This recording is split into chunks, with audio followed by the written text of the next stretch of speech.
자, 5주차 강의를 시작하도록 하겠습니다. 자, 지난 시간에 이어가지고 이번 주는 현대사회학 이론을 살펴보는 시간인데요. 지난 시간에는 저희가 그 고전사회학자 중심으로 해서 고전사회학자들이 산업화 이후에 도래하고 있는 현대사회를 어떻게 이론적으로 통찰했느냐 이런 걸 이제 중심으로 살펴봤는데, 이제 오늘은 그 고전사회학자들의 이론을 토대로 해서 체계화된 방식으로 현대사회를 설명하려고 하는, 그리고 현재까지도 이제 주로 이제 사회를 설명하는데 어떤 자원으로 활용되고 있는 사회학 이론들이 어떤 게 있는지를 간단히 살펴보도록 하겠습니다. 자, 그 현대사회학 이론의 흐름을 살펴보기 위해서 간단하게 이제 그 전체를 정리한 그림을 하나 이제 그려놨는데, 이제 여기 보시면 뭐 여기까지는 지난 시간에 한 거예요. 산업화라고 하는 게, 이 산업화라고 하는 걸 이론적으로 우리가 설명을 하면 공장이 들어서고 노동자들이 생기고 도시화가 이루어지고, 이래서 이제 거대한 사회적 변화가 발생하는 계기가 이제 산업화인데, 이 산업화의 논리라고 하는 거를 살펴보면 우리가 두 가지로 얘기를 하고 있어요. 그 첫 번째가 이제 계몽주의라고 하는 거고, 두 번째가 근대화라고 하는 겁니다. 뭐 이 근대화는 영어로는 모더니제이션이라고 해서 현대와 근대화 이제 같은 얘기인데, 우리나라에서 이제 그 사람마다 번역을 달리해서 쓰고 있어요. 자, 계몽주의라고 하는 거는, 계몽이다라고 하는 거는 깨어난다라는 뜻이죠. 그래서 깨어난다라고 하는 거는 뭔가를 새롭게 인지하는 거를 얘기를 하는 건데, 자, 그러면 예전에도 세상을 사람들이 다 인식하고 잘 살았는데 왜 갑자기 산업화 이후 또는 전후를 통해서 계몽주의라고 하는 새로운 용어가 등장을 했느냐라고 하는 건데, 이제 이 계몽주의라고 하는 관점은 이런 겁니다. 그러니까 중세라고 하는 거와 현대 사회의 중간에 이제 산업화가 있고, 즉 중세 시대를 지배하던 논리와 이 산업화 이후에 새롭게 등장한 현대 사회를 지배하는 사람들이 세상을 바라보는 관점이 달라졌다라는 거예요. 그래서 그 이전에는 이 중세는 사람들이, 그러니까 이 인간이 가지고 있는 합리적인 이성을 통해서 세상을 바라보는 게 아니라 종교의 시각, 즉 믿음과 어떤 어떻게 보면 이제 그 맹신이라고 하는 거죠.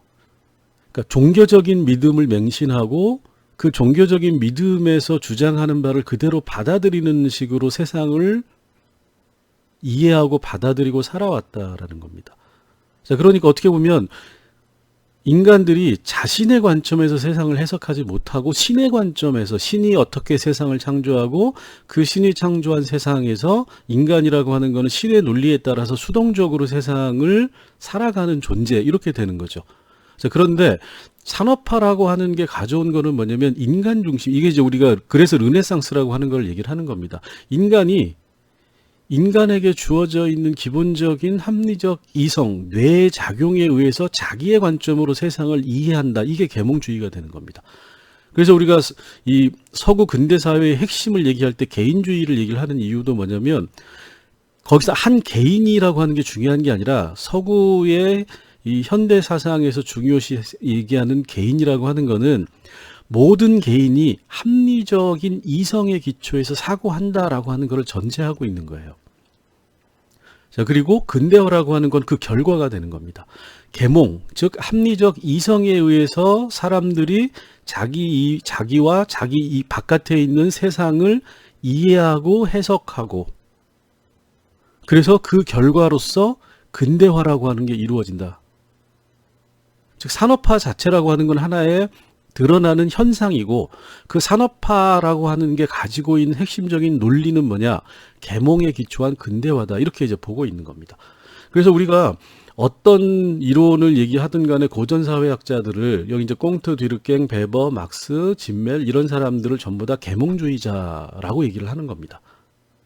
자, 그래서 이제 이 사람들이 산업화 이후에 등장하는 새로운 사회를 이 고전사회학자들이 어떻게 이해하고 자기의 관점에서 어떤 이론들을 제시했느냐, 이걸 이제 지난 시간에 살펴본 거고, 자, 오늘은 여기서부터 할 거예요. 그래서 이 고전 사회학자들의 이론들을 가지고 현대 사회를 본격적으로 해석하고 또 해석하는 이론을 체계화시키는 것. 이게 이제 현대 사회학 이론인데, 현대 사회학 이론은 크게 보면 두 가지로 구분을 할 수가 있어요. 하나는 구조기능주의입니다. 미국에서 1930년대에 등장한 구조기능주의라고 하는 이론이 있고, 요게 이제 30년대에서 한 70년대, 우리나라는 거의 한 80년대, 90년대까지도 이 구조기능주의 이론이 주도적인 사회 이론, 사회학 이론으로 이제 작용을 해왔고, 그 다음에 이 50년대부터 구조기능주의에 대응해서 이 구조기능주의 내부 또는 구조기능주의 바깥에서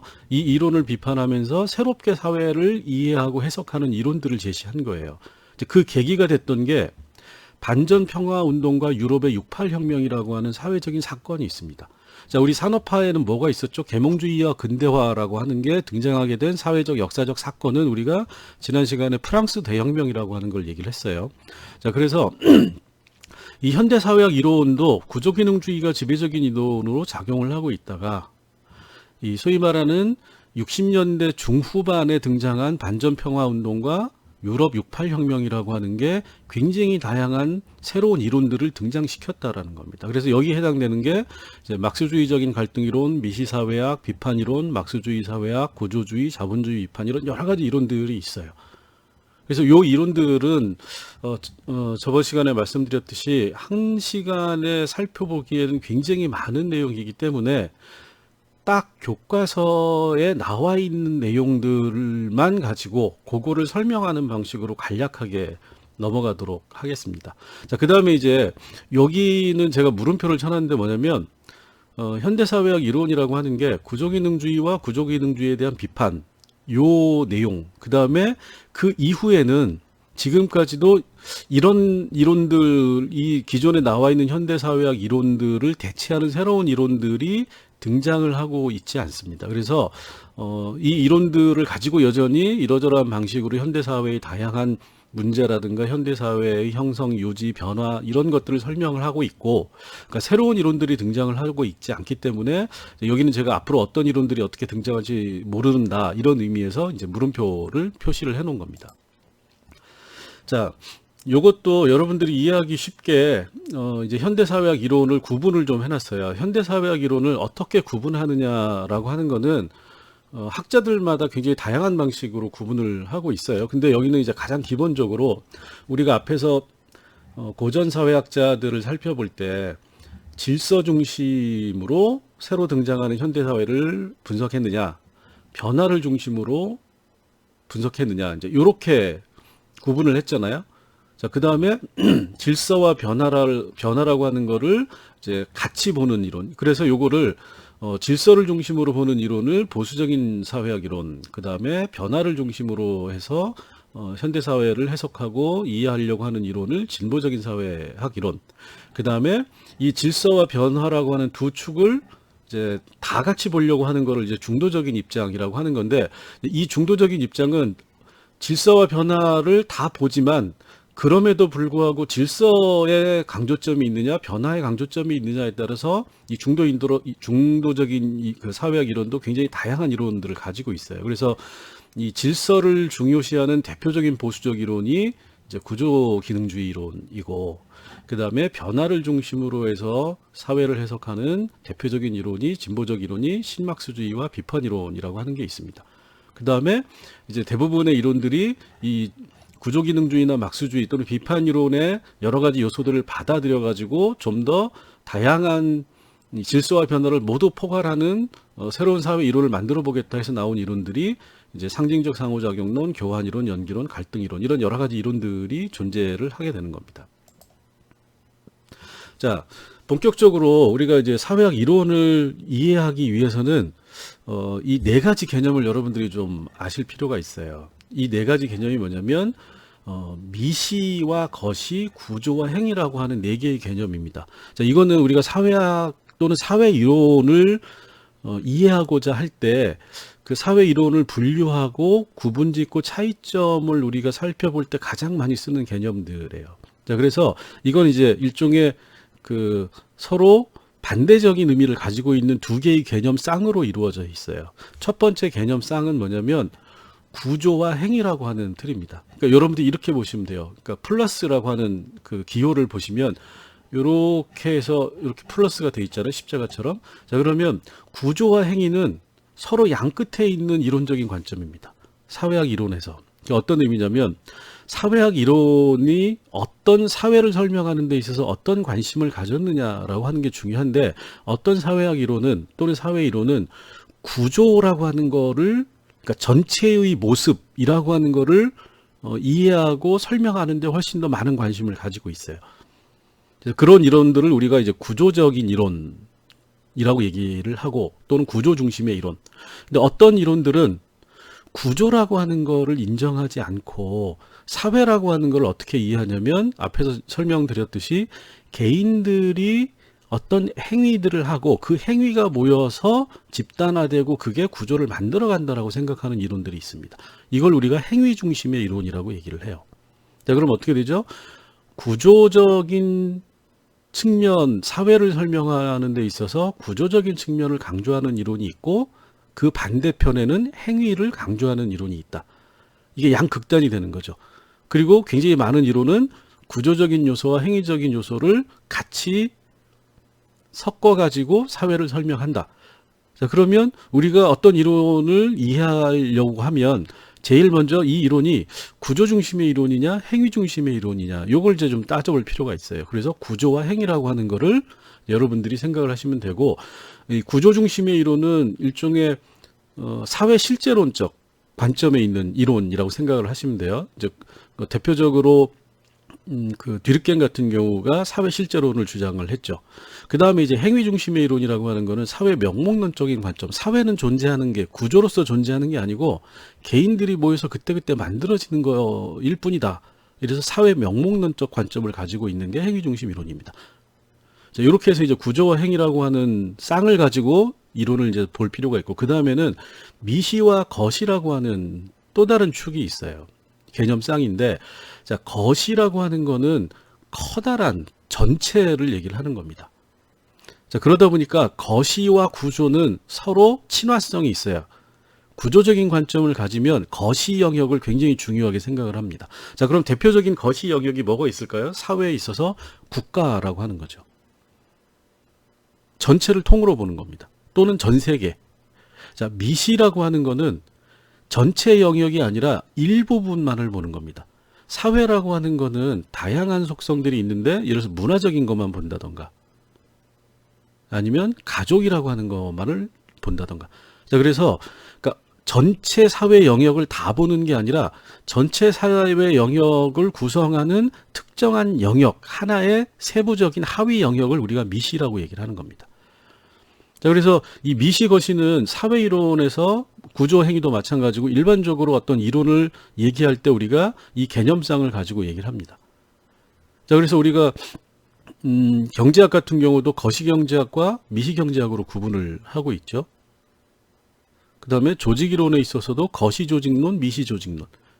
자, 이거 뭐냐면 커다란 전체 영역을 다 보느냐, 세부적인 하나의 영역만을 주로 이론이 살펴보느냐에 따라서 미시와 거시 이렇게 구분을 한다라는 겁니다.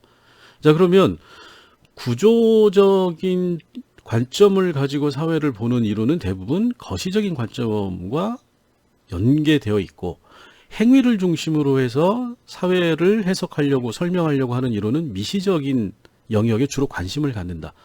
그래서 우리가 구조적, 거시적은 같이 주로 얘기를 많이 하고, 행위 중심의 미시적 이론, 이렇게 이제 얘기를 많이 하는데, 반드시 이게 구조와 거시만 연결이 되고 미시와 행위만 연결이 되지는 않는다라는 겁니다.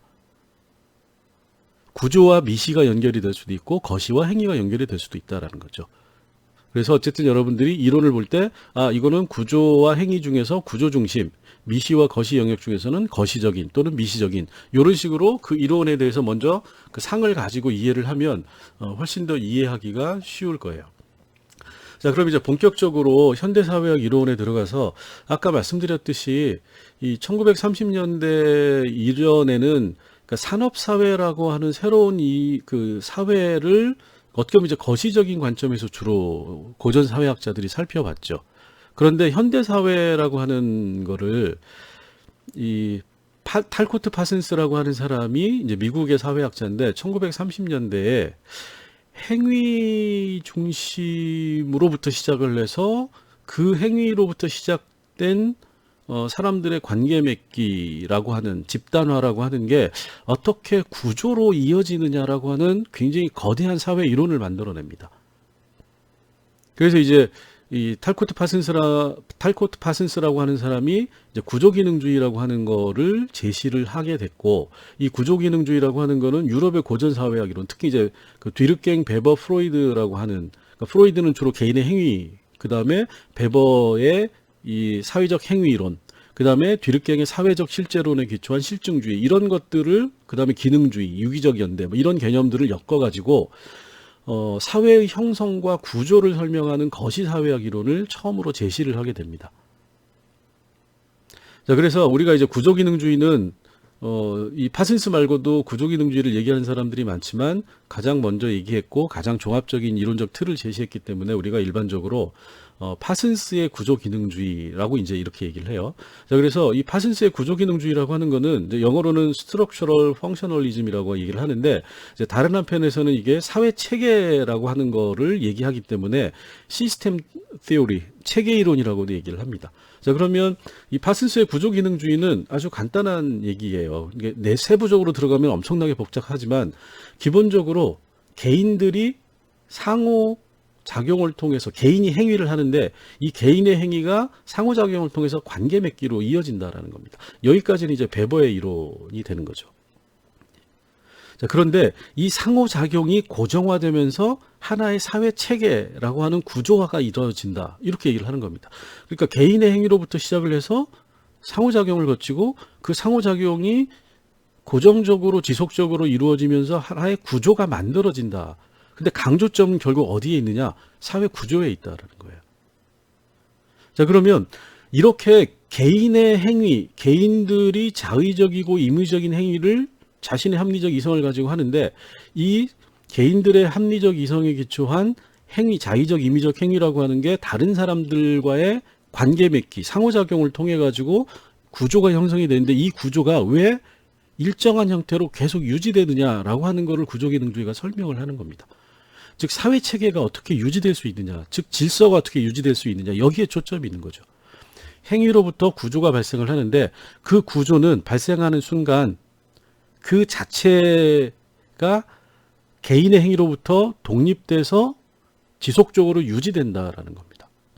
자, 그러면 이 사회 체계라고 하는 거는 여러 가지의 다양한 하위 체계로 구성이 되어 있는데, 이 하위 체계가 지속적으로 분화하고 통합되면서 구조가 유지된다라고 파슨스는 설명을 해요. 그리고 이 하위 체계는 전체 구조에 있어서 전체 구조를 구성하는 하위 요소들인데, 이 하위 체계가 어떻게 만들어지냐면 기능적인 분할을 통해서 만들어진다라고 보는 겁니다. 그래서 이제 구조가 있고 이 구조를 구성하는 하위 체계가 있는데, 이 하위 체계는 기능적인 역할을 담당한다, 이렇게 얘기할 수 있기 때문에 우리가 이 이론을 구조 기능주의라고 얘기를 하는 겁니다.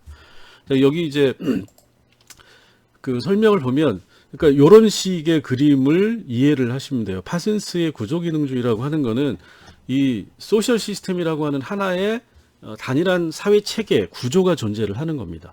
근데 이 단일한 사회 체계라고 하는 거는, 소셜 시스템이라고 하는 거는 대부분 어떤 사회, 그러니까 한국이건 미국이건 일본이건 독일이건 프랑스건 상관없이 어떤 것든 하나의 사회라고 얘기를 할 수 있는 거는 하나의 시스템이고 구조인데, 그 구조는 모든 사회가, 모든 사회 체계가 네 가지로 구성이 돼 있다. 네 가지의 하위 체계 영역을 가지고 있다. 이렇게 이제 얘기를 하는 거죠. 자, 그래서 우리가 이거를 이 네 가지 사회 체계를 어댑테이션, goal attainment, integration, latency 이렇게 얘기를 하는데, 이 앞자를 따가지고 AGIL 시스템이라고 얘기를 해요. 그래서 파슨스의 AGIL 그러면 사회 체계를 구성하는 가장 대표적인 네 개의 기능적 하위 체계를 얘기한다, 이렇게 이해를 하시면 됩니다. 자, 그래서 소셜 시스템이라고 하는 거는 이 네 가지인데, 그러니까 쉽게 얘기하면 이 사회 체계가 하나로서 한국 사회가 한국 사회로서 계속 유지되어 가고 미국 사회가 미국 사회로서 계속 유지되어 가는 거는 한국 사회는 한국 사회 내부에 AGIL이라고 하는 시스템을 가지고 있고 미국 사회는 미국 사회 나름대로의 AGIL을 가지고 있기 때문이다라고 보는 거예요. 그런데 사회마다 사회 체계마다 기능은 같지만 구체적인 기능을 수행하는 양상은 다르게 나타나기 때문에 한국과 미국이 구분될 수 있다고 보는 겁니다. 자, 그러면 요 네 개의 하위 체계라고 하는 거는 아까도 얘기했지만 기능적인 하위 체계라고 말씀을 드렸잖아요. 자, 그럼 가장 첫 번째로 어댑테이션은 이제 적응이라고 하는 건데 이 적응이라고 하는 거는 경제적인 기능을 수행하는 거다라는 겁니다. 모든 이 국가, 사회 체계로서의 국가는 경제적인 기능을 수행하는 하위 체계가 존재해야 된다. 하고 있다. 이렇게 보는 겁니다. 자, 경제적 기능을 수행하는 대표적인 게 뭐죠? 비즈니스죠. 기업, 시장. 이런 거를 얘기를 하는 겁니다. 자, 그다음에 goal attainment라고 하는 거는 이제 목표 달성이죠. 번역을 하면 목표 달성과 관련된 기능을 수행하는 사회 시스템이 존재해야 된다. 하위 시스템이. 자, 이게 뭐죠? 대표적으로 정치적 기능이다. 목표를 달성하기 위해서. 자, 그러면 뭐죠? 정당이라고 하는 게 대표적인 이 하위 체계의 기능적인 현실적인 존재, 조직이 되는 겁니다. 자, 그 다음에 인터그레이션은 통합이죠. 통합은 사회적 기능을 수행하는 거예요. 사회적 기능이라고 하는 건 뭐냐면 각각의 사회에 다양한 하위 체계들이 있는데 그 하위 체계들을 하나로 묶어주는 역할을 하는. 자, 여기서는 파슨스가 얘기하는 건 대표적으로 법제도를 얘기를 하고 있어요. 법제도라고 하는 게 개인들이 자의적이고 임의적인 방식으로 다른 사람들과 관계 맺기를 해서 상호작용을 하는데 그 상호작용과 관련된 사회적 규범이라고 하는 게 존재해야 그 사람들이 질서 있게 사회를 통합적으로 유지될 수 있도록 만들어준다라는 겁니다. 이게 이제 사회적 기능을 수행하는 거죠. 자, 그 다음에 라텐시라고 하는 거는 잠재라고 하는 건데 이거는 이제 다른 말로 그 형태 유지와 관련된 그래서 문화적인 기능을 얘기를 하는 겁니다. 그 사회가 어떤 식으로 그 사회의 기본적인 모습을 유지시켜 가느냐, 종교나 문화적 기능이라고 하는 게 그 사회가 실질적으로 기능하는 방식을 드러내 준다라는 거죠. 자, 그래서 그러니까 이런 모든 사회는 AGIL이라고 하는 하위 체계를 가지고 있어야만 파슨스에 따르면 사회 체계가 유지되고 한국이라고 하는 사회가 유지될 수 있다라고 보는 거예요. 자, 그런데 예를 들어서 미국이라고 하는 사회는 예를 들어서 정치적 기능을 수행하는 goal attainment라고 하는 시스템을 가지고 하위 체계를 가지고 있는데 이게 뭐죠? 대통령제를 가지고 있다라는 거예요. 정치적 기능을 대통령제라고 하는 걸 통해서 수행을 한다. 정치적 기능을. 자, 그런데 일본이나 유럽 같은 경우는 의회 제도를 가지고 있죠.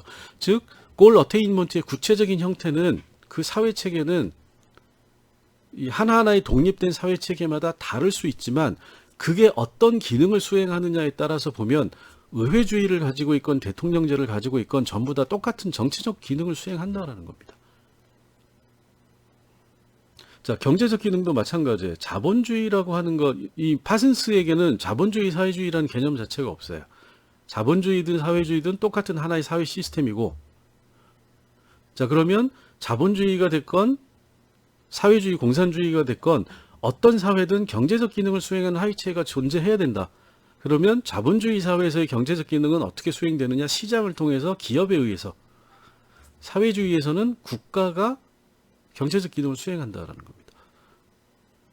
자, 그러면 AGIL이라고 하는 도식은 결국 사회체계를 구성하는 4개의 기본적인 하위체계이고 이 하위체계는 이 경제적 기능을 수행하는 것은 경제적 기능 내에 또 이 경제적 기능을 가능하게 하는 AGIL이 또 존재한다 이렇게 얘기를 해요.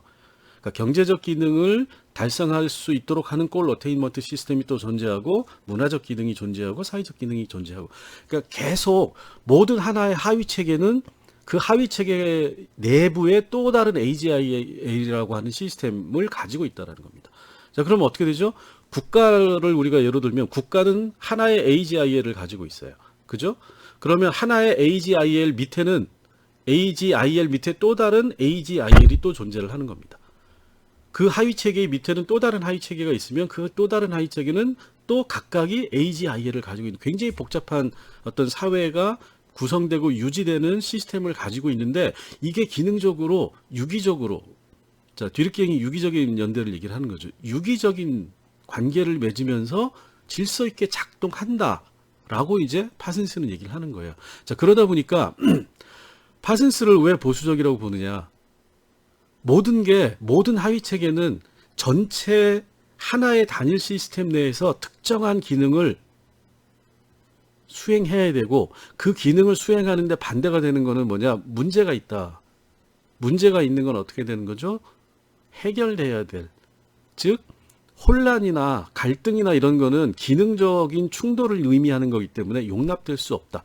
즉 갈등이나 혼란이 발생하는 거는 그 사회 체계가 무너진다는 걸 의미하기 때문에 사회 체계는 기능적으로 유기적으로 작동하기 위해서 끊임없이 그런 것들을 조정하고 갈등을 없애는 방식으로 가야 된다라고 하는 어떤 그 실질적인 의미를 갖게 되는 거죠. 그래서 우리가 이 이론을 굉장히 보수적인 이론이다라고 얘기를 하는 겁니다. 자, 여기까지가 이제 그 구조기능주의인데 그 이후의 이론들은 대부분 구조기능주의에 대한 비판을 통해서 자기의 이론을 제시를 하는 경우가 많이 있어요. 대표적으로 이 머튼이라고 하는 사람이 기능주의적 갈등 이론이라고 하는 이론을 제시를 했는데 이제 갈등 이론이 다양한 여러 개가 있는데 그 중에서 이제 가장 대표적인 갈등 이론 중에 하나입니다.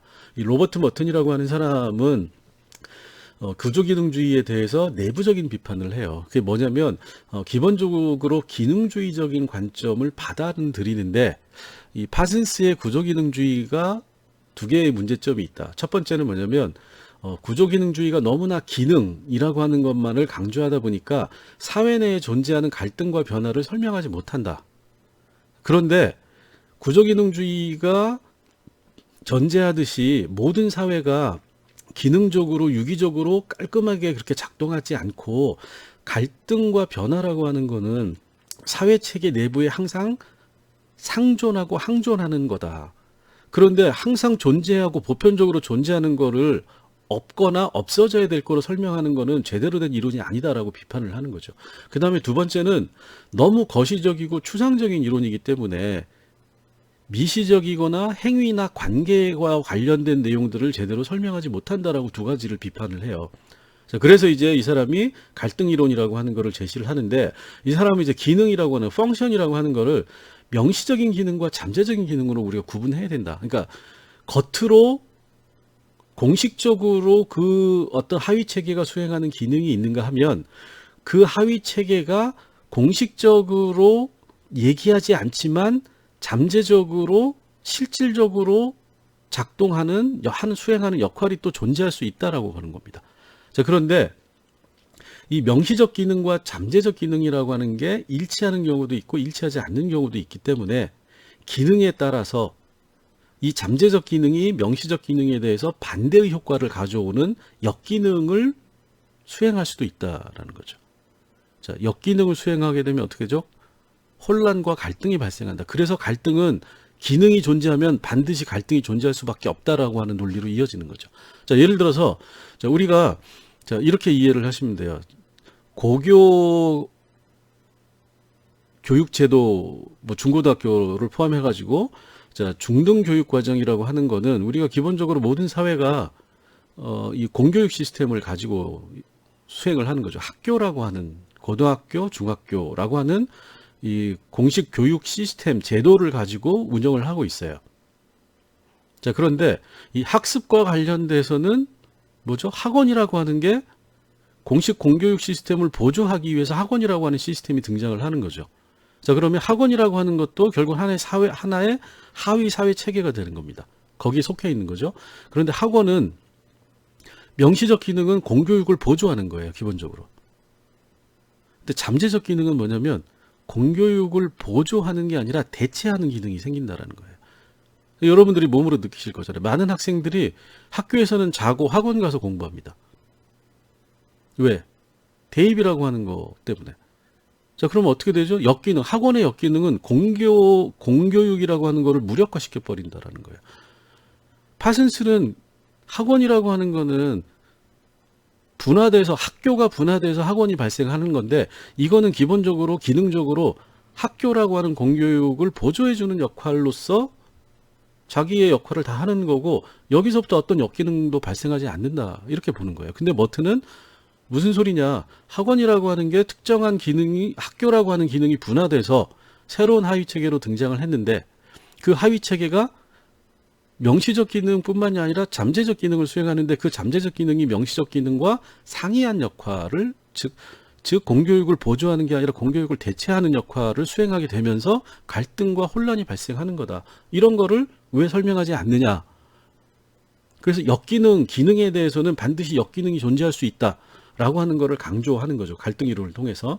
그 다음에 이게 이제 첫 번째, 구조기능주의가 사회 내에 존재하는 갈등과 변화를 설명하지 못하는 것에 대한 머튼의 해결책이고, 두 번째로는 사회이론의 분석 대상이 이 파슨스의 구조기능주의는 너무나 사회 시스템 전체만을 본다. 거시적이고 추상적이다. 자, 우리가 아까 거시, 미시, 구조행위라고 하는 두 개의 이론 분석 축을 얘기를 했었죠. 그런데 이 파슨스 이론은 너무나 거시적인 이론, 거시적인 측면만 강조를 하기 때문에 머튼은 이거를 약간 수정해야 된다고 본 거예요. 그래서 뭐냐면 사회 이론의 분석 대상을 거시가 아니라 중범위에 초점을 맞춰야 된다. 그래서 이제 중범위 이론 이렇게 얘기를 해요. 중범위 이론이라고 하는 건 뭐냐면 거시와 미시의 중간 정도를 주로 우리 사회 이론이 분석을 해야 된다. 이렇게 얘기를 하는 겁니다. 자, 그래서 사회 체계의 안정성, 즉 기능을 강조하는 파슨스의 구조기능주의를 비판하고 갈등을 강조한다라고 하는 의미에서 머튼의 이론을 우리가 갈등 이론이라고 얘기를 하는데, 기본적으로 구조기능주의를 전제하고 기능이 작동하는 과정에서 발생하는 부수적 현상으로서 갈등이 존재한다라고 하는 거를 보조적으로 얘기하기 때문에 우리가 머튼의 갈등 이론은 갈등 이론이지만 기능주의적인 갈등 이론이다. 기본적으로는 기능주의적 이론에 속한다라고 보고 있습니다. 자, 그 다음에 두 번째로 이제 현대 이론 구조기능주의에 대한 그 대안적 이론들을 설명하기 위해서는 우리가 역사적 사건으로서 이 68 혁명이라고 하는 유럽과 미국에서 나타났던 60년대 후반에 나타났던 68 혁명이라고 하는 걸 이해를 해야 돼요. 근데 이게 이제 우리나라로 치면 80년대 학생운동하고 비슷한 겁니다. 근데 이 80년대 학생운동이 학생운동으로만 끝나는 게 아니라 전체 사회 구조에 심대한 영향을 미치는 겁니다. 자, 그래서 여기 이제 보시면 요게 이제 그 유럽에서 나타났던 68인데 학생들이 주도해서 했어요. 그래서 요게 이제 68 혁명을 상징하는 대표적인 사진 중에 하나이고, 자, 우리나라에서도 이제 세계를 뒤흔든 1968 이렇게 해가지고 이 68 혁명이라고도 하고 68 운동이라고도 하는데 요거에 대한 이제 소개되는 책들이 많은데, 이게 갖는 의미는 뭐냐면, 자, 이 이후의 이론을 이해하시는데 이렇게 생각을 하시면 돼요. 20세기 초반에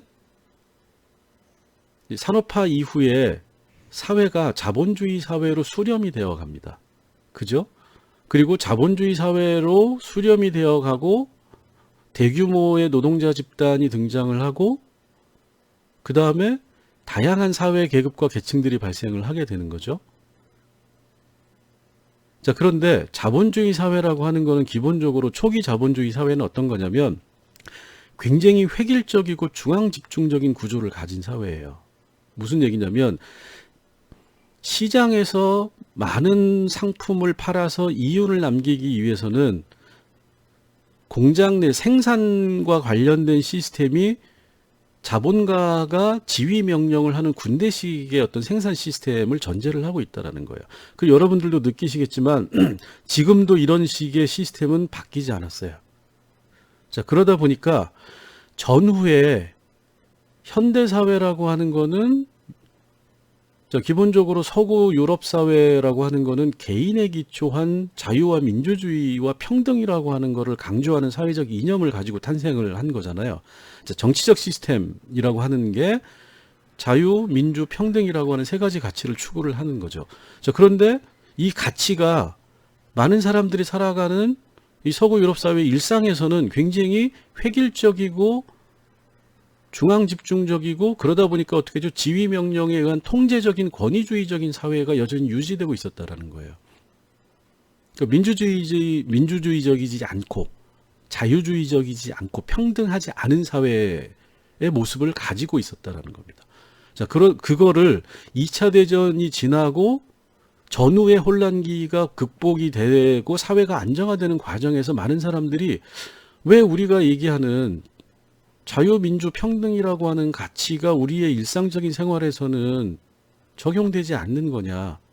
학교에서는 모든 사람들이 성적에 집중을 해야 되고 그 성적을 받기 위해서는 권위적인 선생들이 학생들을 군대처럼 훈육을 하고 교육이 아니라 훈육을 하는 겁니까? 쉽게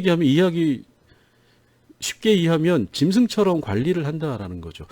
그리고 그 사람들이 나와서 취업을 하게 돼서 공장이나 사무실에 가면 또 상사라고 하는 사람들이 자신들을 군대처럼 다룬다라는 거예요. 자, 그러니까 전후의 학생들이 60년대 후반에 가면 그러한 기존의 권위주의적인 사회의 구조, 자본주의적인 권위적이고 집중적인 질서라고 하는 거에 문제의식을 느끼고 그거를 거부하기 시작을 한 겁니다. 그게 6.8이라고 하는 거대한 사회운동으로 드러났다라는 거예요. 근데 이게 유럽뿐만이 아니라 미국에서도 마찬가지로 학생운동이 발생을 했고, 그래서 이제 우리가 6.8 운동이라고 하고, 유럽에서는, 미국에서는 이제 반전평화운동 또는 히피, 이렇게 이제 연관되는 게 다 같은 비슷한 시기에 발생한, 그러니까 자본주의적인 경제적 시스템이라고 하는 게 갖는 권위주의적인, 그리고 그 경제적 시스템이 사회적인 권위주의로 이어진 거고, 그게 전후 시대에 이 사람들이 지향하는 가치로서의 자유민주 평등이라고 하는 가치와 일치하지 않기 때문에 사회적인 혼란이 발생을 한 겁니다. 자, 그러면 구조기능주의는 이걸 설명을 하질 못해요. 자, 파슨스의 구조기능주의는 모든 사회에서 이런 혼란이라고 하는 거 있어서도 안 되고 있을 수도 없다라고 전제를 해버리는 거죠. 왜? 모든 사회 하위 체계는 전체 체계에 대해서 순기능적이고 좋은 기능을 수행하고 갈등이 존재하지 않는다라고 했는데 사회적으로는 엄청난 혼란과 갈등이 발생을 한 거잖아요. 자, 그러니까 이런 혼란들을 우리가 어떻게 이론적으로 설명할 수 있느냐라고 하는 문제의식을 가지고 구조기능주의를 비판하고 대안적인 사회 이론들을 제시하는 방식으로 사회학 이론들이 발전을 해왔다라는 겁니다.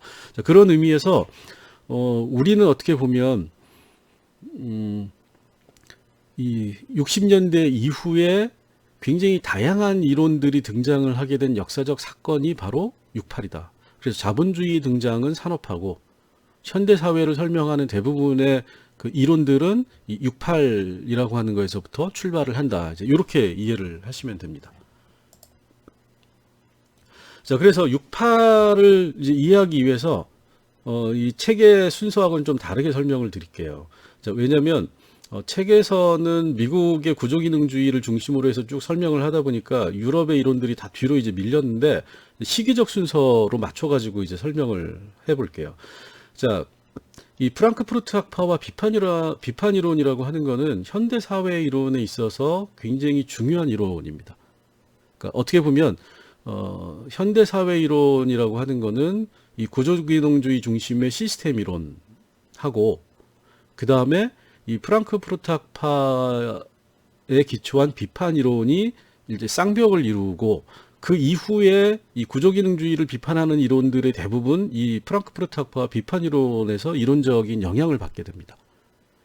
자, 이 프랑크푸르트 학파의 비판 이론이라고 하는 거는 왜 프랑크푸르트 학파라고 하냐면 독일의 프랑크푸르트 대학에 있는 여러 사회학을 중심으로 해서 심리학, 정치학 뭐 이렇게 그 관련되어 있는 학자들이 이론적인 토대를 만들어서 제시를 했고 그 이론에 영향을 받은 학생들이 6.8혁명에서 이 프랑크푸르트 학파의 이론, 이걸 이제 비판 이론이라고 얘기를 하는데 이 비판 이론을 6.8 학생운동의 이론적인 어떤 그 가이드라인으로 설정을 해서 갖다 쓴 거죠.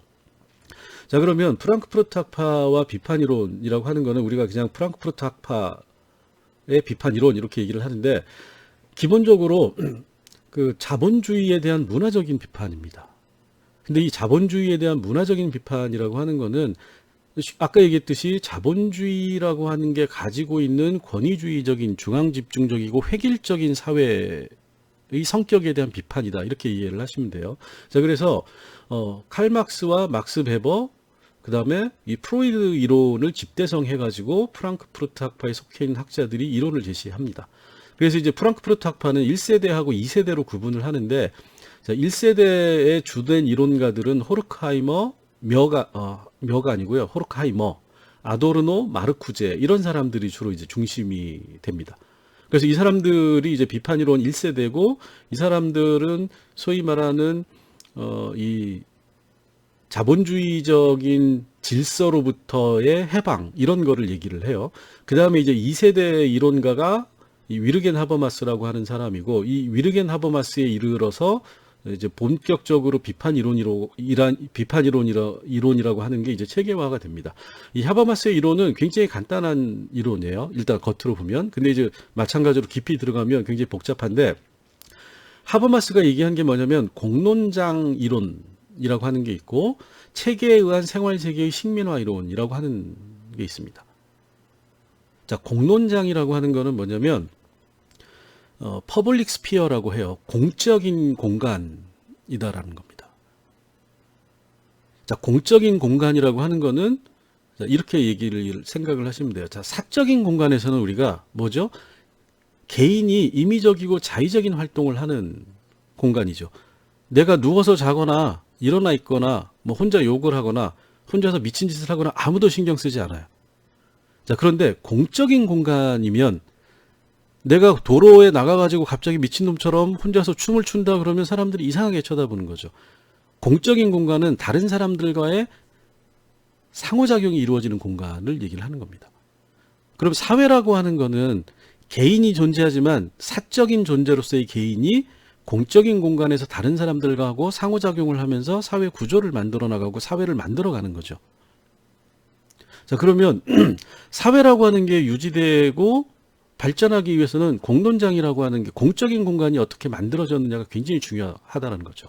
자, 그리고 이 공적인 공간이라고 하는 거는 사람들이 사적인 생각들을 다른 사람들하고 상호작용을 통해서 교환하고, 그 교환의 과정을 통해서 사람들이 공통의 사회적 규범과 질서를 만들어내는 공간이다라는 겁니다. 자, 그럼 뭐가 제일 중요하죠? 자유롭게 개인이 자신들의 의견과 생각을 얘기하는, 자, 언론 출판의 자유, 이게 굉장히 중요한 겁니다. 공론장에서는. 자, 그런데 하버마스가 보기에는 이 공론장이라고 하는 게 자본주의에 의해서 왜곡되어 가고 있다는 거예요. 공론장이 시장의 논리에 의해서, 경제적 논리에 의해서 많은 사람들이 자신들의 자유로운 생각을 밝히지 못하는 공간으로 변질되고 있다는 겁니다. 자, 그래서 공론장이 사람들의 자유로운 상호작용을 통한, 자, 그럼 여기서 이제 그 자유로운 상호작용이라고 하는 건 결국 뭐가 전제가 돼야 되는 거죠? 개인들이 이성적으로, 합리적 이성에 의해서 논리적으로 생각하고 행동한다라는 게 전제가 되는 거예요. 자, 상호작용이라고 하는 거는 이 쌍방향의 관계인 거잖아요. 합리적 이성이라고 하는 거는 논리적으로, 합리적으로 상대방이 얘기하는 바, 상대방의 행위를 내가 해석하고 그거에 대해서 내가 합리적인 방식으로 또 어떤 행위를 하면 상대방이 그거를 해석해서 어떤 사회적인 규범과 질서를 만들어가는 과정을 얘기를 하는 겁니다.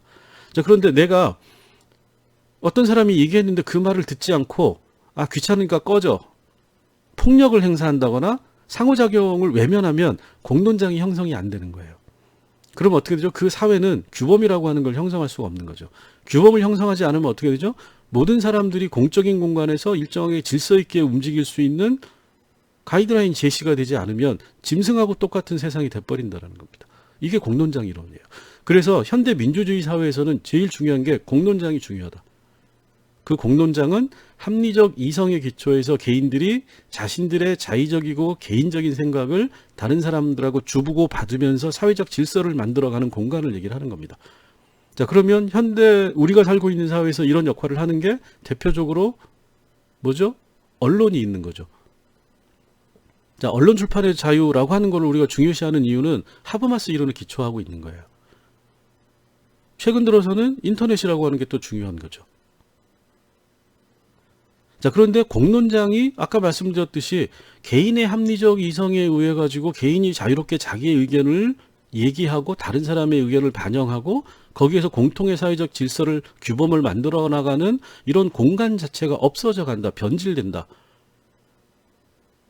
특정한 권력에 의해서 경제적인 힘에 의해 가지고 내가 어떤 얘기를 하는 거를 못하게 한다거나 이렇게 되면 공론장이 더 이상 아니게 되는 거죠.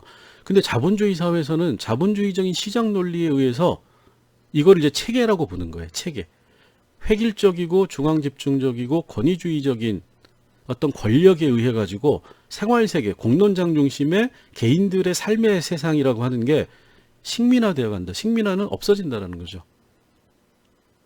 그러니까 공론장이 자본주의적 시장 질서에 의해서 시장에 부속되어 있는 더 이상 개인들의 자유로운 의견을 얘기하고 사회적 규범들을 그 사회의 구성원이 만들어 나가는 이런 시스템이 아닌 시스템으로 변질되어 간다. 이게 이제 이걸 비판하는 겁니다. 그래서 비판 이론이에요. 결국은 자본주의 시스템, 자본주의적인 시장 시스템이 우리들의 삶의 어떤 질서를 어떻게 왜곡하고 교란시키느냐라고 하는 거를 체계적으로 분석하고 이론화시킨 게 하버마스의 이론이 되는 겁니다.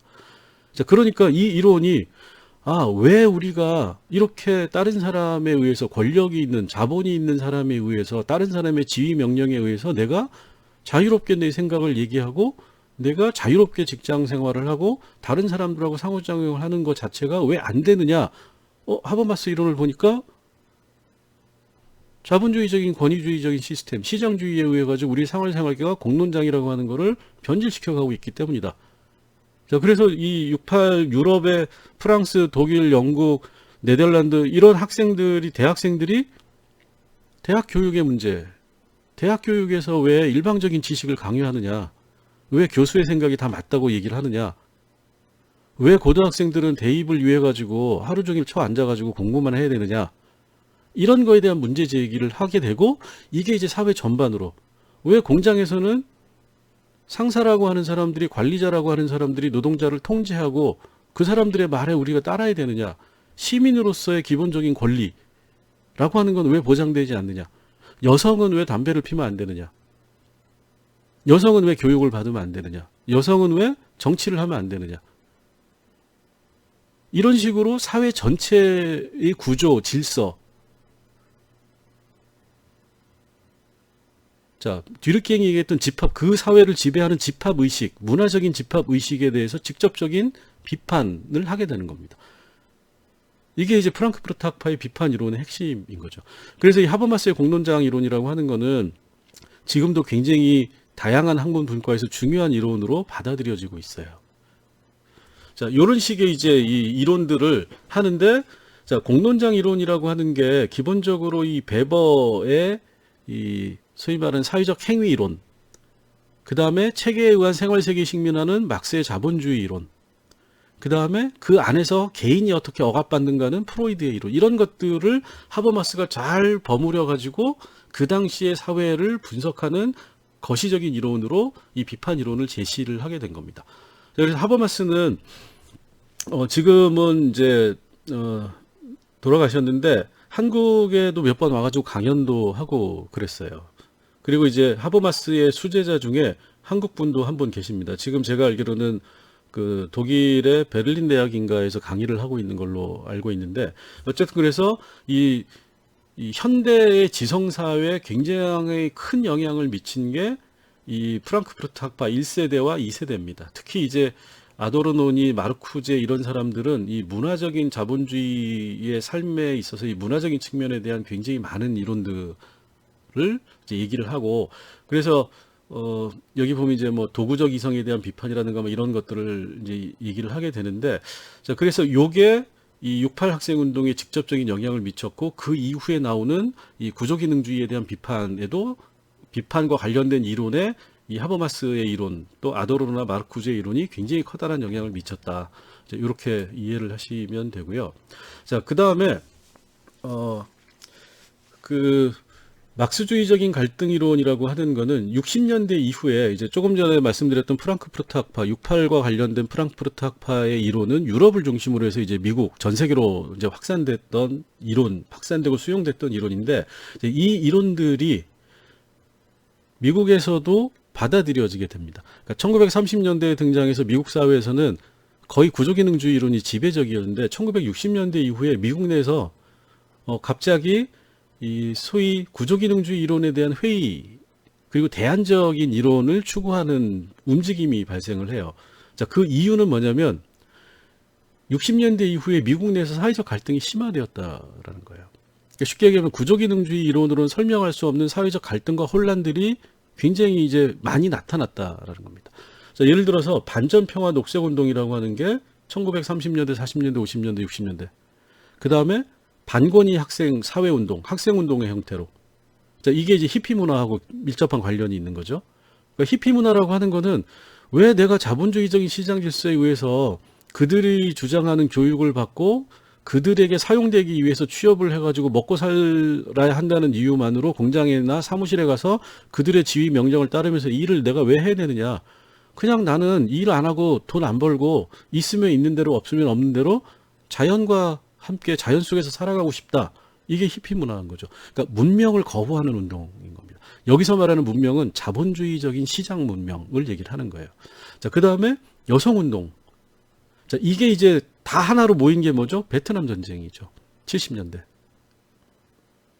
그러니까 이거를 구조 기능주의가 어떻게 설명할 수 있느냐? 설명을 못 한다라는 거예요. 부분적이고 아주 일시적인 형태의 혼란이 아니라 지속적인 갈등과 혼란이라고 하는 게 사회에 존재하는데 왜 이게 질서로 다시 수렴되지 않느냐라고 하는 그 질문에 대해서 구조기능주의는 답변을 못 한다라는 겁니다. 자, 그러다 보니까 구조기능주의에 대해서 머튼 같은 경우에는 내부적 비판을 통해서 구조기능주의가 갈등을 어떻게 다룰 수 있느냐 이렇게 이제 이론적인 개선을 한 건데 많은 사람들이 구조기능주의로는 우리가 살고 있는 사회를 설명할 수 없다. 이거는 잘못된 이론이다. 이제 외부적인 비판이라고 하는 게 이제 가해지는 거죠. 그리고 유럽의 막스주의 그리고 아까 조금 전에 얘기했던 비판 이론이라고 하는 거를 이 미국에 있는 사회학자, 사회 이론가들이 받아들이게 됩니다. 자, 그래서 이제 뭐가 등장을 하느냐? 이제 미국에서는 이제 급진 사회학 이론이라고 얘기를 해요. 그래서 막스와 비판 이론으로부터 영향을 받아서 이제 우리가 앞에서 살펴봤던 시러이트 밀스가 이제 사회학적 상상력이라고 하는 얘기를 하는 겁니다. 그러니까 질서 있게 보이는 구조적인 질서 있게 보이는 사회 현상에는 구조적인 다른 문제들이 존재할 수 있다. 이 얘기가 이제 사회학적 상상력이 바로 이런 맥락에서 나오는 겁니다. 사회적인 혼란과 갈등이라고 하는 거를 이상한 걸로 보는 게 아니라 그 자체가 사회적인 시스템으로부터 구조적인 문제로부터 발생하는 걸 수 있다라는 겁니다. 개인이 히피가 되거나 개인이 마약을 하거나 개인이 또는 알코올 중독자가 되는 것은 개인의 문제가 아닐 수 있다는 거예요. 사회가 특정한 지배적인 이데올로기와 담론과 지배적인 질서를 강요하면 그 지배적인 질서를 받아들이지 않는 사람들은 사회적인 이상행위를 하는 걸로 찍혀버리게 된다. 그런데 그건 개인의 문제가 아니다. 이렇게 보는 겁니다. 그게 이제 밀스가 얘기한 사회학적 상상력이고 비슷한 맥락에서 엘빈 굴드너라고 하는 사람이 비판사회학이라고 하는 형태로 그걸 이제 다시 얘기를 하는 거고 그 다음에 이제 월러스타인은 보다 더 이제 막스주의 영향을 많이 받아가지고 세계체제 이론이라고 하는 그래서 세계라고 하는 게 중심부와 주변부, 반주변부라고 하는 여러 개의 복합 사회로 구성이 돼 있고 이 중심부에 있는 사회 자본주의가 다른 사회들을 지배하는 지배 종속의 관계로 이 현대 사회가 위계화되어 있다라고 하는 얘기를 세계체제 이론을 통해서 얘기를 하는 겁니다. 이게 이제 미국 내에서 이제 등장을 하는 건데 여기서 보시면 아시겠지만 미국은 사회적 혼란을 많이 겪긴 했지만 글로벌한 차원에서의 사회적 혼란이 아니고 미국 사회 내부의 다양한 집단 간 갈등의 문제로부터 영향을 받았기 때문에 막스주의나 이런 보다 더 급진적인 이론을 직접적으로 받아들이지는 못해요. 영향을 받지만 구조기능주의적인 틀 내에서 사회를 보는 또는 기존 사회에 대해서 다른 방식으로 해석하는 형태로 이 구조기능주의에 대한 비판이 발생을 하게 되는 겁니다. 그러면서 막스주의나 이런 거는 굉장히 부분적으로만 받아들이게 됩니다. 자, 그 다음에 이제 그 신막스주의적인 갈등 이론이라고 이제 책에는 소개가 돼 있는데 이 신막스주의적인 갈등 이론은 주로 이제 유럽에서 발생을 한 거예요. 이게 이제 68 운동의 직접적인 결과죠. 아, 자본주의적인 시장이라고 하는 게 우리의 생활 세계를 이제 하버마스의 개념에 따르면 우리의 세계를 어떻게 식민화시켜가고 있느냐, 국가가 거기서 어떤 역할을 하고 있느냐, 국가와 자본주의 시장의 관계는 어떤 거냐, 이런 거를 막스주의를 직접적으로 받아들여 가지고 주로 분석을 하게 됩니다. 그래서 이제 골드소프나 밀리반트라고 하는 요 사람들이 이제 이 두 사람, 이제 요 두 사람이 대표적인 사람인데, 그러니까 자본, 계급, 국가, 노동이라고 하는 막스주의 이론을 사회학에 직접 도입해서 얘기를 하는 거고, 그래서 이 사람들을 우리가 신막스주의자라고 얘기를 보통 합니다. 그 다음에 또 하나의 갈등 이론은 베버주의적인 갈등 이론이 있어요. 그러니까 막스의 영향을 받지 않고 베버로부터 영향을 받은 갈등 이론인데, 여기 대표적인 사람이 이제 독일의 다렌도르프라고 하는 사람이고, 이 다렌도르프는 독일에서 활동을 하다가 이제 그 나이 먹어가지고는 그 영국에서 초빙을 해가지고 영국의 옥스퍼드 대학인가 런던 정치경제학 대학인가로 가서 이제 그 후반부에는 영국에서 활동을 하게 됩니다. 그리고 이제 기든스가 여기에 또 사실 좀 부분적으로 영향을 많이 받았어요. 그래서 앤소니 기든스는 앞에서 이제 그 사회학적 상상력에 대해 관한 얘기할 때 이제 했던 분인데, 다렌도르프는 직접적으로 베버를 가지고 옵니다. 그래서 막스 베버가 이제 사회적인 집단, 갈등, 계급 이런 거를 분석을 할 때 기능이 아닌 갈등 중심으로 사회를 분석하고, 그 다음에 왜 베버주의적이냐면, 자, 막스는 경제적 계급을 중심으로 해서 사회적인 갈등을 분석을 해요. 그런데 다른노르프는 베버의 이론을 쫓아가지고 사회적 갈등의 원천을 경제적인 것뿐만이 아니라 정치적 권력, 사회적 권위라고 하는 세 가지 요소로 얘기를 합니다. 그러니까 다원주의적인 설명을 하는 거죠. 갈등의 원천이라고 하는 측면에서. 자, 그러다 보니까 이 계급 분석이 아니라 이걸 이제 다원주의적인 갈등의 원천을 얘기하면 베버주의적이고 다원주의적인, 그리고 계층에 대한 얘기가 되는 겁니다. 그래서 다렌도르프는 이런 베버의 이론을 받아들여서 경제적 계급 중심의 막스주의적인 해석이 아니라 경제적 자산, 정치적 권력, 사회적 권위가 모두 다 갈등의 원인이 될 수 있다라고 하는 계층 갈등 분석을 이제 중심으로 해서 갈등 이론을 전개를 하는 거죠. 그 다음에 이제 기든스는 상대적으로 최근 사람인데, 이제 이분도 돌아가셨는데, 이 기든스는 고전 사회학자 중에서 특히 막스와 베버 뒤르갱이라고 하는 세 사람을 집중적으로 연구를 해서 막스의 계급이라고 하는 개념, 베버의 권력이라고 하는 두 가지를 받아들입니다. 자, 그런데 결과적으로는 막스의 계급도 받아들이고 베버의 권력도 받아들이는데, 막스 이론의 핵심 중에 하나는 경제적인 계급의 논리를 굉장히 중요시하는데, 기든스가 베버의 권력 이론을 부과시킴으로써 결국은 베버주의적인 이론의 전통에 속하게 된다는 거죠. 근데 기든스 자체는 자신은 베버주의자가 아니다라고 얘기를 하고 있어요. 근데 어쨌든 이제 여러 가지를 한꺼번에 종합적으로 얘기를 한다라고 하는 측면에서 다원주의적인 관점을 우리가 일반적으로 베버주의적이다라고 얘기를 합니다.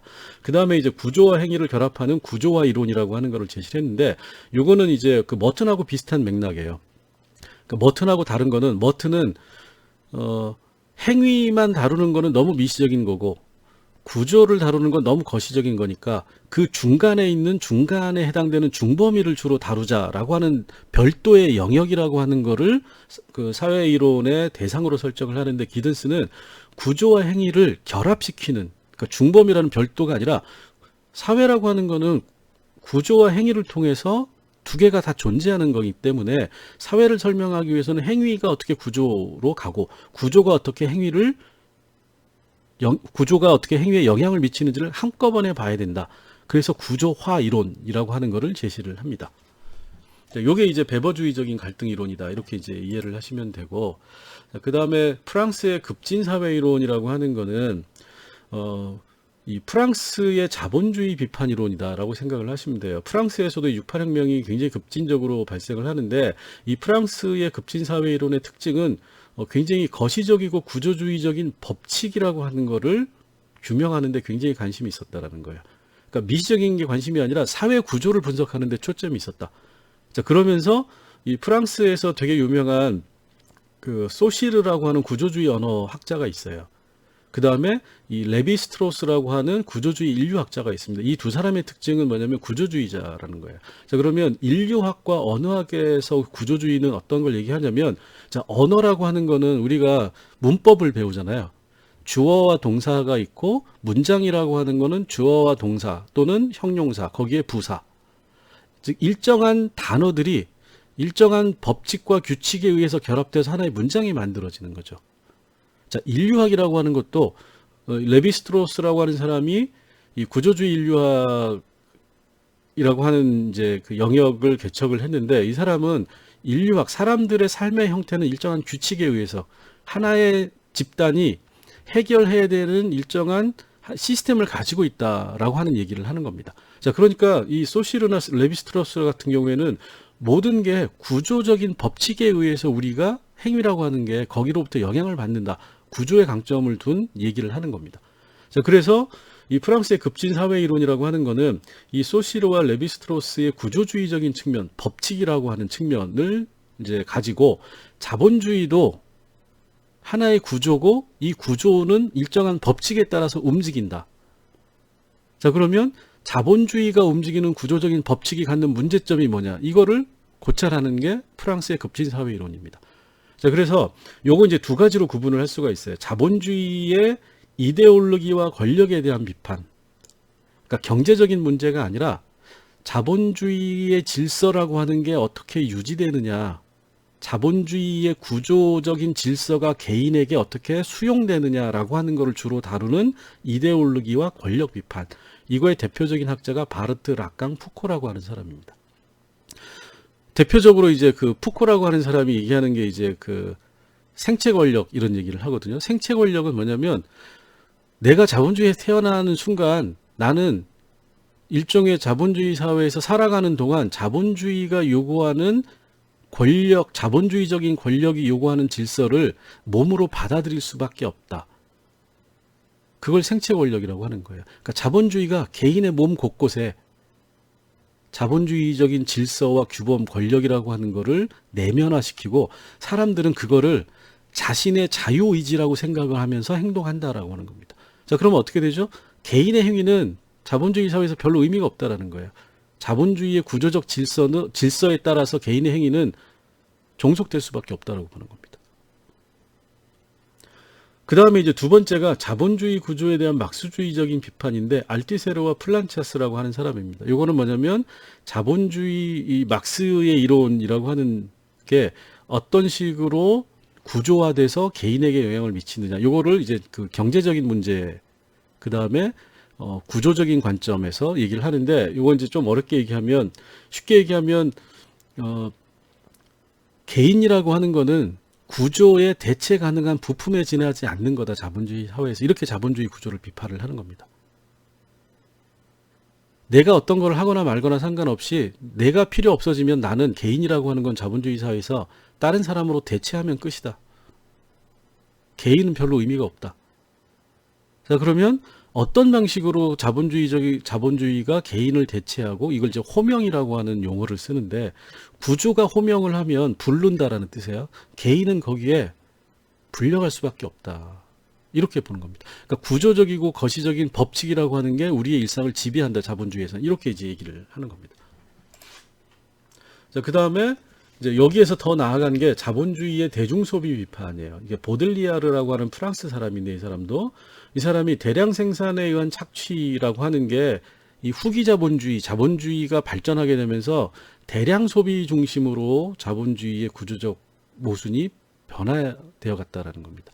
그러니까 이제는 생산이라고 하는 공장 내에서 사람들을 통제하는 게 아니라 소비라고 하는 걸 가지고 자본주의가 사람들을 통제하고 조정한다라고 보는 겁니다.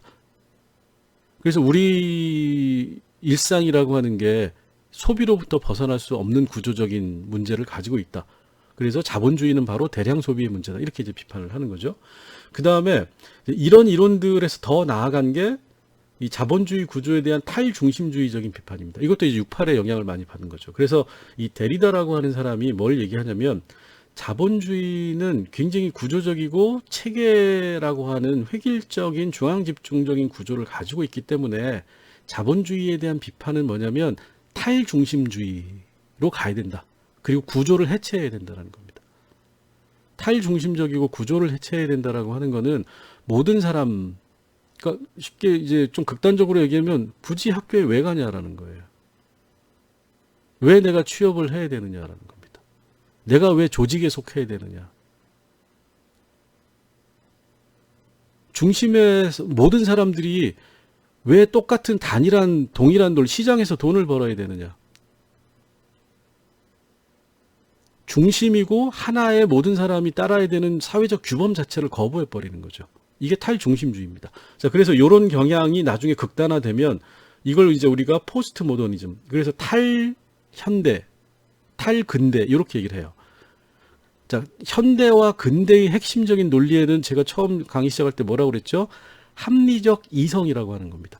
합리적 이성에 의해서 사람들이 사회적 규범을 만들어 가는 거고, 그 규범을 다시 개인들이 받아들이면서 사회가 유지된다. 이게 이제 모더니즘, 현대와 근대의 논리인데, 이 포스트 모더니즘은 그거를 인정하지 않는 거예요. 합리적 이성이라고 하는 거를 받아들이지 않는 겁니다. 뭐 더 얘기하면 복잡해지니까 여기까지만 얘기를 할게요. 자, 그래서 이 포스트 모더니즘으로 가면 막스주의 자체도 자본주의와 똑같이 구조적이고 체계적인 중심주의에 기초한 이론이다라고 보고 막스주의를 거부하기 시작을 합니다. 자, 그 다음에 앞에서는 주로 이제 유럽에서의 이 구조기능주의에 대한 비판으로서 나온 대안적 사회 이론들인데, 미국 내에서는 70년대가 넘어가면 급진 사회 이론이 70년대에 등장을 하는데, 다른 한편으로 미국 사회는 아까 말씀드렸듯이 이 자본주의적인 계급 갈등이라고 하는 게 미국 사회에서는 거의 존재하지 않았기 때문에 이 구조기능주의에 대한 이론이 이 막스주의나 비판적 이론으로 가기보다는 어떻게 가냐면 미시사회학적인 걸로 가요. 그러니까 거시를 모르겠다. 거시 구조는 존재하지 않는 거다. 중요한 거는 개인과 개인의 행위, 그리고 개인들이 자신들의 개인 행위를 통해서 다른 사람하고 어떤 관계를 맺어가느냐, 이게 중요한 거지 사회 구조라는 게 뭐가 중요하냐, 그건 중요하지 않는 거고, 개인의 행위를 분석하면 사회 구조는 당연히 그냥 설명될 수밖에 없다. 이런 식의 미시사회학적인 구조기능주의 비판 이론들이 굉장히 많이 등장을 하게 됩니다. 그래서 이제 70년대 이후에 미시적인 개인의 사회적 행위에 대한 이론적 관심이 높아지고, 요게 이제 베버의 행위 이론으로부터 주로 또 영향을 받는 거죠. 자, 그래서 주된 이론적 관심은 개인의 행위, 그리고 개인 간 행위로부터 형성되는 관계, 그리고 이 관계가 바로 구조다, 이렇게 보는 겁니다. 그래서 이 이론을 우리가 반구조주의 또는 사회 명목론적 접근, 구조는 존재하지 않는다라고 보는 거예요. 자, 그래서 사회가 어떻게 형성되느냐, 이거에 대해서 이 블루머나 미드 같은 사람은 상징적 상호작용론, 사람들이 특정한 상징, 여기서 상징은 언어나 제스처 이런 거를 얘기를 하는 겁니다.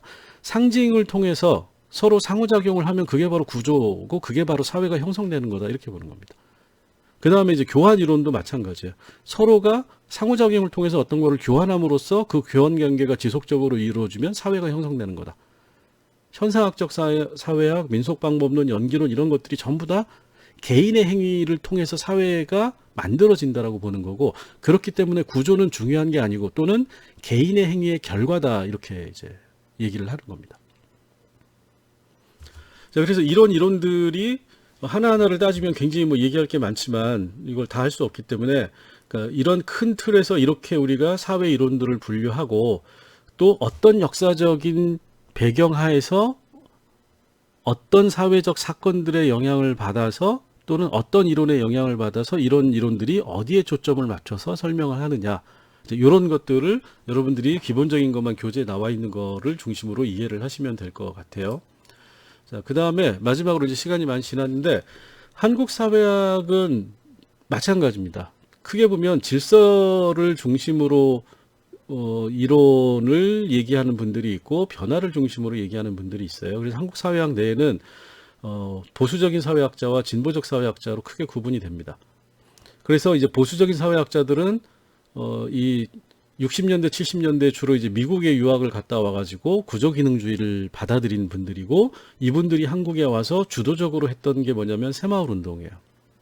근대화라고 하는 거를 중요시하고, 근대화의 하나의 수단으로 새마을 운동, 이걸 이론적으로 박정희 시대에 이론적인 그 근거를 제시했던 사람들이 이제 한국 사회의 한 부분이고, 이런 거에 대해서 70년대, 80년대부터 그 구조기능주의를 거부하는 사회학 사회학자들이 이제 진보적 사회학자라고 하는 이름을 가지고 이제 비판적 사회학이라고 하는 이름 하에서 사회운동을 주도를 해왔습니다. 근데 이 비판적 사회학은 굉장히 갈래가 많아요. 앞에서 말씀드렸듯이 막스주의적 갈등 이론, 신막스주의적 갈등 이론, 그 다음에 뭐 대중문화, 대중소비 비판, 그 다음에 비판 이론, 프랑크푸르트, 그 다음에 뭐